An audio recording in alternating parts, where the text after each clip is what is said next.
Facebook ne Twitter mbalaba tweets mpitirivu nnyo za program namwe okay banyumi ndabyeko mukulu agabe nti eno points gwenjagalira ddala siwa kubeerawo tulabe ebintu bya kutubowa kutunyiza okay mukulu nkulabye okay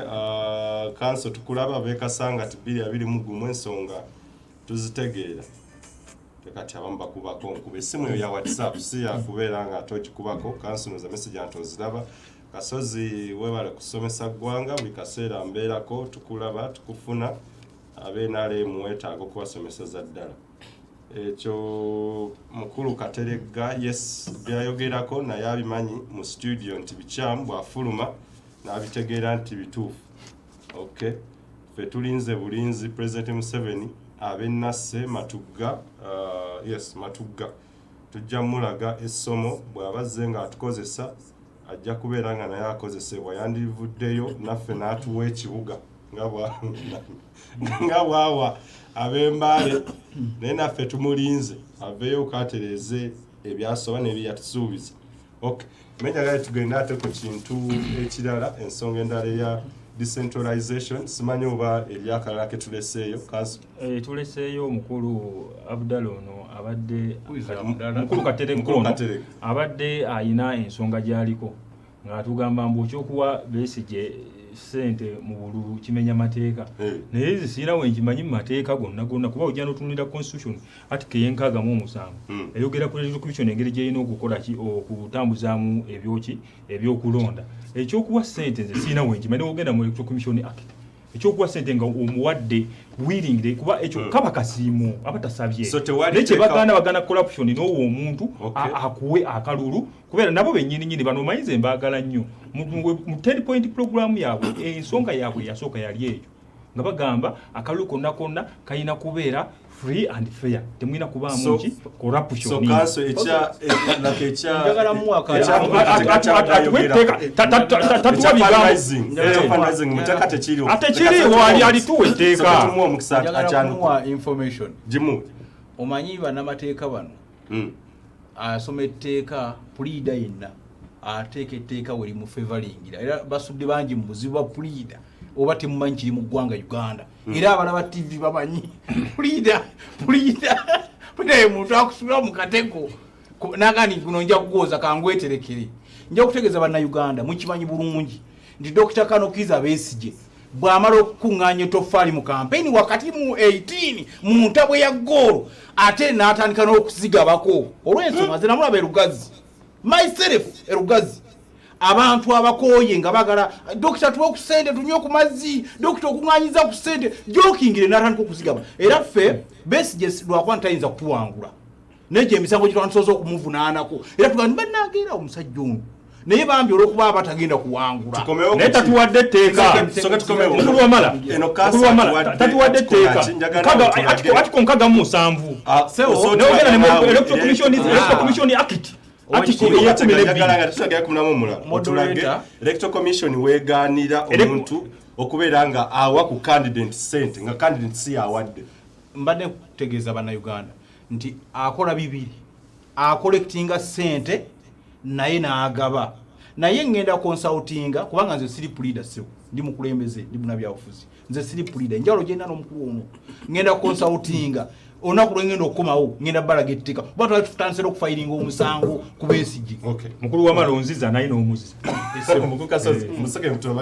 nza ku kintu ekyo kyenjaga okugamba nti mpoza amateeka g'e Uganda gayinza okuba gakajabuzi naye kyemmanyi nti n'Amerika ebimu ku bibadde bivunaanibwa Trump tino mu fundraising yajja sente ku naggago mu Lebanoni okufandinga kampeyini ogundi Clinton yennyini bamuvunaana yasuza abagenyi mu Oval Room eya White House basobole okumuwa sente so Besigye wabanga anoonyeza sente za kampeyini eyo yemu ku ngeri abantu gye bafunamu electoral money for campaigning. Tugenda ku mulama ogwokubiri ministry eya government ez'ebitundu mu kuyita Minister Tom yavuddeyo netegeeza bulungi nnyo tegenda kubeera nga etongoza ebibuga ebyenjawulo okuli Arua, Fort Portal, Gulu, Jinja, Mbarara. Nanyagadde nsooke kuwe ku mboozi waliwo ensonga zembadde njagala tuwulirize bulungi nnyo minisita zebadde ateekako essira saagala kumwanda bigambo mukama then abakulu bano basooke bazikubemu nkoto kituwulize bulungi nnyo noza producer ojja kubeera nga ompa emboozi eyo y'ebibuga abantu bagiwuliza katono nnyo then tumanye wowe tugenda okubeera nga tukwata. Abavunaanyizibwa ku gavumenti ez'ebitundu banjulidde bannamawulire ebibuga ebigenda okutondebwawo nga bino biwerera ddala 5 omuli Jinja, Arua, Mbalala, Gulu ne Fort Portal. Bino birangiriddwa minisita avunaanyizibwa ku gavumenti z'ebitundu Tom Butime era ng'ategeeza nga kino bwe kijja okumalawo omujjuzo mu Kampala.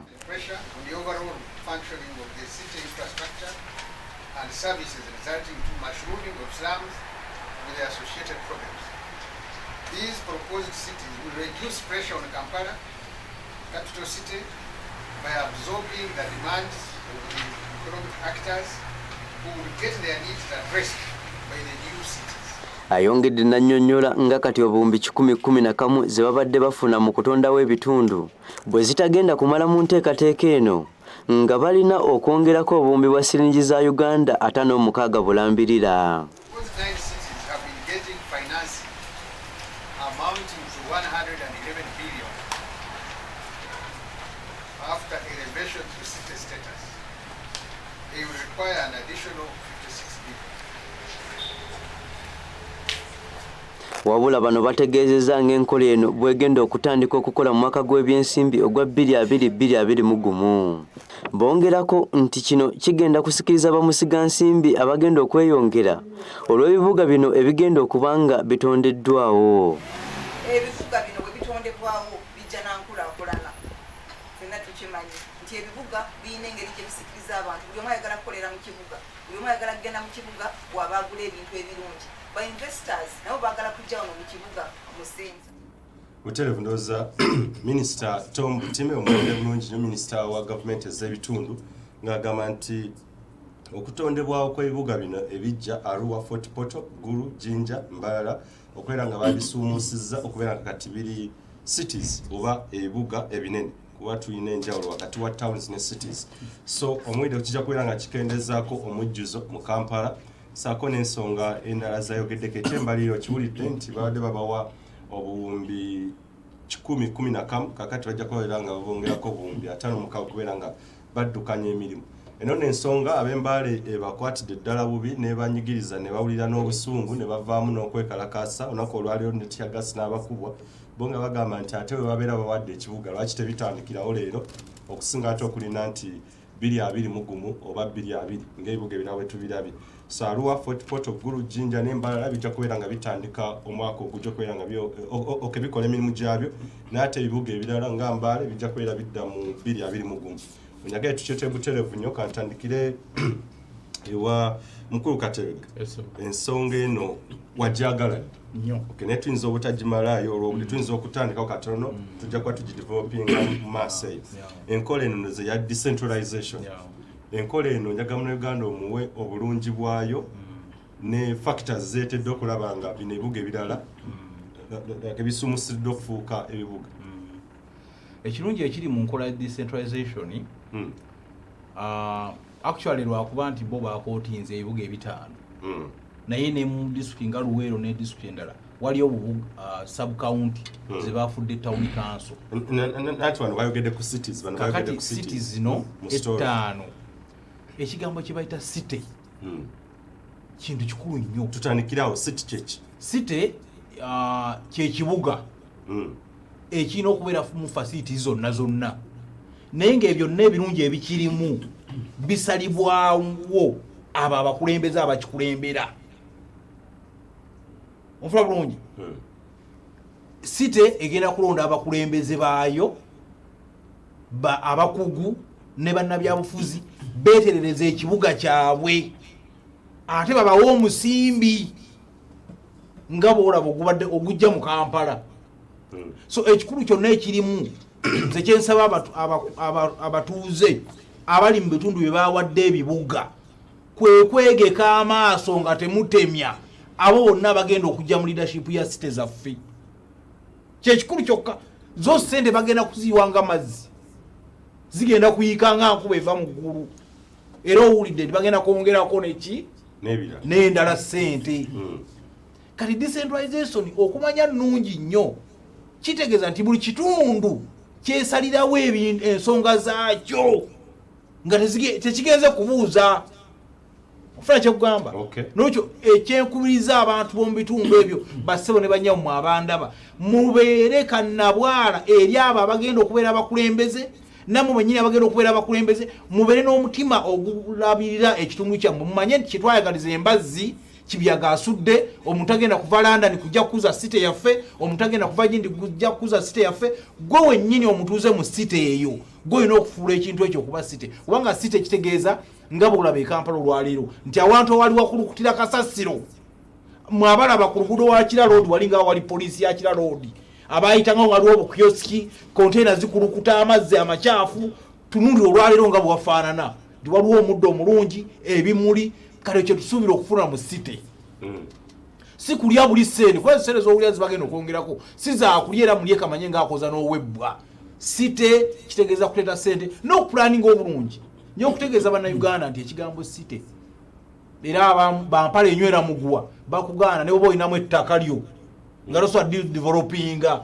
nga bakugaa nti wano twagalawo flat bweziti wano twagalawo flat bweziti wano twagalawo bwetu wano wamakolero bannayuganda oba ebitundu ebyo gye bafudde ebibuga bagwanidde okujaganya era nsonga ki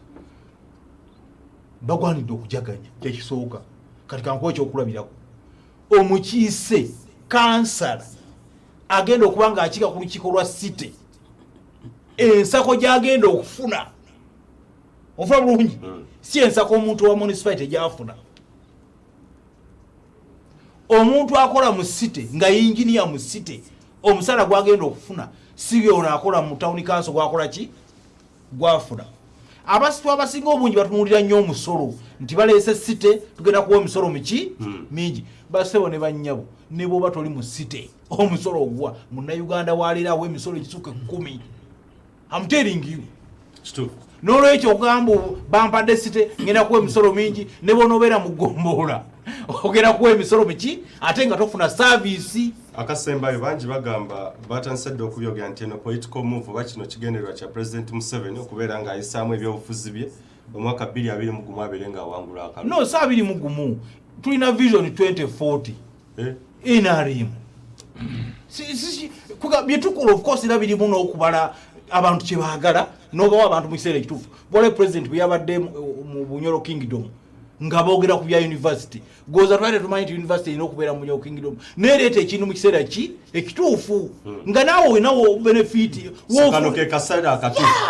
I'm telling you omanyi kambabuulire omukulembeze yenna olina okukola ekintu mu kiseera ekiki nga ne wonoobeere waka olowooza oguli omwana w'olugoye olungi mu January nga waliyo December Christmas yes I'm telling no gamba kubanga bw'onoomugulira mu January bweruna yulikanga Christmas ng'ayita bukunya kakati twogera fenga abasajja abatalina ssente okola budget yo n'ogamba olugoye olulungi luno njatugulira omwana asajja be naalemu bane so njagala okutegeeza bannayuganda musajja soko omuleka ngusenso General Yoweri Kaguta Museveni ne executive think tank yaffe ya NRM era mukyasaza kamu so bino si bya bufuzi bya development bya nkulaakulana kanzije katuni bwenafunye obudde nja kukomawo ewo kanzije wo kanso abantu bawulidde ebibuga biwulidde Arua, Fort Portal, Gulu, Jinja, Mbarara bwe bijja kubeera nga bitandika omwaka ogujja 2020 ebibuga 5 ebirala Mbale, Hoima, Entebbe, Lira, Kabale, Masaka, Moroto, Nakasongola, Wakiso, Mukono bijja kubeera nga 2021 22 23 ab'Embale bavuddeyo ne bagamba lwaki temutuweerawo kati ffe tutandika kyanigwanda abantu okuvayo beekalakasa n'okwekalakasa olw'ekibuga ate nga bannabyanfunamu baga nti President Museveni ensonga ezimu ebibuga ebimu bimulemye okubeera ng'akulaakulanye ateekawo ebirala abantu bandigwanda okwekalakasa olw'enkola eno kozi mukulu wamala nja kuddako emabega kuba twogera ku decentralization ate ekigendero kya decentralization kitegeeza kuzza buyinza eri bantu bamukulu bano ab'NRM baneeno kuba Mwami Museveni atugamba yagenda ne President Museveni atugamba yagenda ne mundu 27 mu lutalo yagenda ne mundu 27 mu nsiko ne mundu ezo 27 size ezawangulu lutalo gali maanyi abantu ge gakola ki gegawangula olutalo kuba senga abantu tebamwagala abeeruwero ne bamuwagira Milton Obote President Museveni teyandize mu buyinza kati okuzza obuyinza eri abantu kirungi naye NRM ebintu binene babikola mu mbeera etali nnungi kuba abantu banene oba tosose basensitizinga kiringa nga kukwata ssente n'oziwa omwana tosose mugamba mugaso gwa ssente tategedde mugaso gwa ssente zonna zigenda kukola ki kuggwawo kyobanga Katikkiro atugamba tutegeke abaana tetubakola ki tetubategekera kati ebibuga bineeno si kibi okuteekawo ebibuga ebipya naye waliwo okuteekawo ebibuga ebipya nga tosose bikola ki biteekateeka okugeza nga urban planning wakati ogenda bawo ekibuga tosose ku planning ekirala ogenda kwetaaga abakugu mu sectors ez'enjawulo basafeya bataliiwo tusokoleke basobola okubanga we bali naye olwedde eggwanga tuli mabanja ku budget tuli mabanja mu budget yaffe ate era n'ebibuga byofoominzeewo ate era tugende mu mabanja ne land use naye bayino gitunuulira amateeka g'ettaka mu kitundu ekyo so kyogezaako kugamba nti eno ensonga ejjidde mu kaseera akakyamu ng'ebibuga bino tebanabeera kubeera nga babisomesa bakolaki abantu bennyini ensonga eno ejjidde mu kaseera akakyamu olw'ensonga si kibi okuzza obuyinza era kati bamukulu NRM baneeno senga batuwa ne federo kubeera era federo efaanananko bwetyo buli kitundu kyekulaakulanye okusinziira ku busobozi bwakyo nze mukulu Kateregga namugenze ndi munnankyukakyuka byo byayogera ebyo bigambo bikoba nabe nali mubamanyi batukubisa propaganda ffe wetuli musango teyiganda zipate yakola ebife teweganda nnyo zene wojisibako etayi walesi tumaze ku nsonga eyo kanso ensonga eyo nze malirizanga ngamba mbu decentralization yo simbi ebugo bikulaakulanya naye mu Uganda we tuli kaakati tetwetaaga decentralization twetaaga okutuusa ebyobulamu obulungi eri abantu twetaaga okukyusa ebyensoma abantu bamanyi era mwene enkola mwalina okuyita era nakuba mwe balina okuyita nga n'ekyuma ky'essoloti ekya juice tekikola Uganda omutegeezi theoretically tubisomye tubitegeera nti eno enkola simbi amanga mangi agagikozesezza okubeera ng'alongoosa ebyobulamu ensonga ez'enjawulo oza tekigwanira okubeera nga obuyinza abuzza eri abantu beerondera abakulembeze beekulaakulanya nga weeyogedde ku kya federo ekyosuubira nti kyekigwanikatonyo kasamalize mukulu wamala nga bwe ŋŋambye ekyebugo bikulaakulanya sikirinaako buzibu naye basooke kuteekateeka baformulating policies formulate the policy before you implement naye if you implement before formulating the policy tonnateekateeka kyobola nga abakoloni batuleka bubi era ne gavumenti y'abano yajja muki mbuyinza namuntu tetufunako gavumenti wano mu Uganda okujja nga tukyusizza obuyinza nakalulu kasooka information njala okumuwaka information nti ekirungi ekiri mu decentralization ewaffe wakiso chairman wa LC5 wa kibiina kya DP yalonda mukyala Paulo Kawanga Semwogerere okubeera chairperson wa District Service Commission akakiiko akagaba emirimu mu Wakiso district yonna so bifuna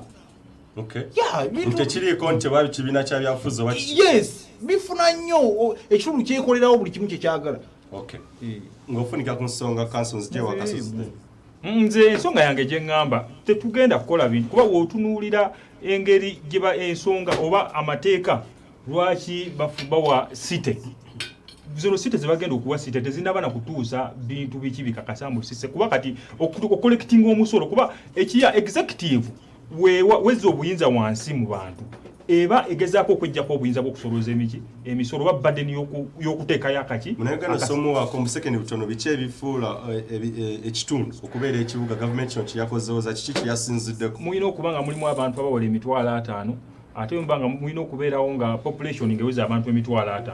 abantu baba balina okuba nga bawera batuuka ku ekyo walina okubeerawo urban planning nga baplaninze prayo balina okukakasa mbu basobola okusolooza emisolo esobola sustainingawo abakozi abo bagenda okukolaki bagenda okuteekawo so kati Arua, Fort Portal, Gulu, Jinja ebisanyizo ebyo tebabituukiriza nze kyensuubira ekibuga ekikwo byomenye okujjako Jinja yo nsobola oggiwa kubeera kyali kibuga ky'amaanyi n'embalala kuba Jinja kyali kibuga ky'amaanyi bano NRM ne bakikkakkanya kyo kisobola okudda waggulu mbalala erina ensonga zaayo naye nga nze mu ndabo eyange embala tetwandigifudde site kazije mu nga kasozi yewammwe kasozi kazije ndoza mumulabye omwidde kanso nti ekyokubeera nga tuwa creating ebibuga essaawa eno banga tuwa ebitundu okufuuka ebibuga twandisoose ne tukola ku policies si kupapa kugamba nti tubitaddeho nga ne polisi tewali n'abantu okubasomesa bategeere biki bagenda okubeera nga bakola mutuufu si mutuufu sijja kwongereza nnyo ku view ye wabula ekya polisi mu conclusion we naaba maliriza nja kwataganako naye ku kino nga kyagambye ekya urban planning n'ekyaki wabula nja kwongereza ku kiki nga mmaze okuzimba kyeragawo ti one kino gavumenti kye yakoze kiringa mukolo gwa kutuuma abaana mannya is it a good move kiringa mukolo gwa kutuuma abaana mannya abaana weebali emyaka gisigadde gyegyo wabula ne bamuwa nti ono yegundi ono yegundi nga naye tewali kikyuseemu ebibuga nga we byali Jinja tewali kyebongeddeko nga gavumenti then bamalazi bagambye nti no tugifudde site kiki ekyenjawulo ekikyuseeko mbalala esigadde wotunulira mbala omuntu yali agenze mbala just mbakuta street we wali ku buzimba obutegeera ebbali yonna wafu tewali kyebongeddeko nti no urban planning omwami ono wagambye ekyo wano njagala tumanye what a city is a city is a large human settlement city erina okuba n'ebintu ebyenjawulo modern cities nga tuvudde ku bino ebye Uganda kumanga agategera tewali na kitundu kisaana kubeera yadde sababu ya city ezitegeera Uganda nawe linda oko si kubeera nga ku one kubeera nga kuzaala wangatu bagamba kuzaala wa kale kubanga si kuzaala wa njagala tutandike nti ebibuga wetwatwogera ku bibuga kati nga London square kilometers lukaaga 5 wetudda yes Africa wetudda ku bibuga nga Nigeria Lagos Abuja was the capital city munkaaga 7 General Motala n'agamba congestion esussa Abuja na allocating square kilometers 8 n'atandika okuzimba ki gundi Lagos so kakati wogamba nti no ekibuga kino mujje e Kampala yo Kampala gye muyita city yo dale sanira ku mutendera gwa cities one the minister Tom gagamba nti congestion oba mujje nze kugambye nti Nigeria bakisolovinga batya ba planning ekibuga ekiri wero planned wetuba twogera ku planning theories of pattern ziri nganya ezo planning ebibuga eriyo kye bayita ugundi central place theory mu planning ekibuga nga mu planning enguudo ne mu planning parks ne muteekamu urban revitalization labe bugumu mu Kampala webeera season ya musana eyesaana okuba site ebugumu abantu bajja kutambula nga beeyiira mazzi teri planned government yeteeka ebugumu no amanga magakola revitalization bazimbamu ebidiba eby'amazzi urban revitalization Uganda tetulina kitundu kisaana kuba site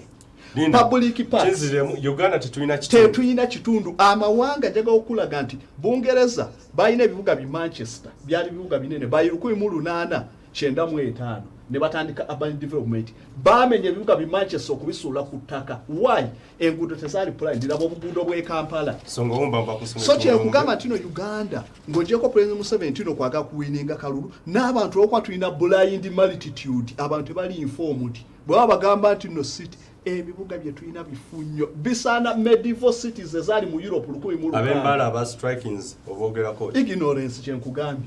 then one anyway bayina demo ku ntino cities in advantages zili associated with cities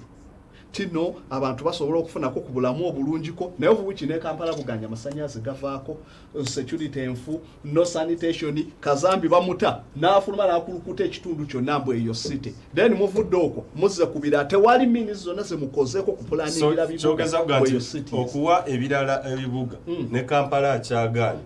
ogattako n'ebirala ebibalemedde dda nti kino ekintu kyalibadde government systematically coordinated well planned ne baluka ebipya ne babidevelopinga enguudo ne bateekamu parks notwalikiza so mwebale nnyo banaye abalabi naye kyembagamba nti no twongere nnyo okugezaako okunoonya okumanya si kulimbiwa buli ekizze tino babawadde city ne mujaganya city ki kazambi nga akulukuta n'okulukuta kanso mu second butono nnyo siibula banaye abalai baffe aba Deuta TV tubebazizza okubanga mubadde mutuuta buliro wano ku Deuta TV tubebazizza nnyo naye ab'NRM baneeno balimba nnyo eggwanga naye ffe tuliwo kulimbula ggwanga lineeno abantu bange ab'ekasangati mundabanga nnyo emirimu gyonna ogikolera mu tteeka ekimu kirina kusobola kufuuka site mu mateeka kyokka kitandika okukola enteekateeka eya urban planning toyinza kukola urban planning ng'okyali mu sabukawundi oba okolera mu tteeka ki olina kusobola kubeera site ne balyoka bakupulaninga nga site olyoka okola epaaka okola amasomero amalungi okola ebidiba ono byagambye ono wenale mukyalina okulya plan before you implement olina okuba nga olina etteeka lyokoleramu before you implement tosobola kukola nga tolina tteeka lyokoleramu ekibadde kitawanya ekampala Jennifer Musene Lukwago kibadde kya tteeka toyinza kumenya ne South Africa twalina Justino ne toyinza kumenya paksi toyinza kutandika kusima bidiba by'amazzi nga tolina tteeka musimira bidiba by'amazzi bagiterawo mu tteeka sitasikwera bagiterawo mu tteeka nesiwe mu Kampala kyabalemye okutereza nali eryo tteeka okutereza soweji nesiwe gyakyabalemye okutereza sebala kito yagamba talina tteeka mwakulira tufunike program program esebye ejja kuba ekomawo olunaku olw'ebbalaza lyekubeeranga tteeka lyeriragira ne soweji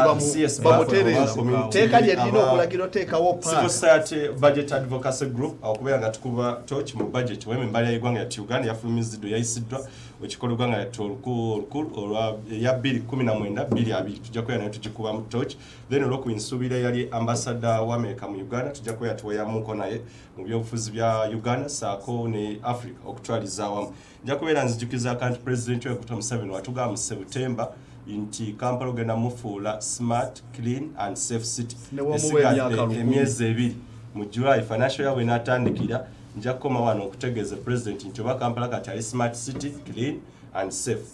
Ssaabasajja Kabaka wangaala.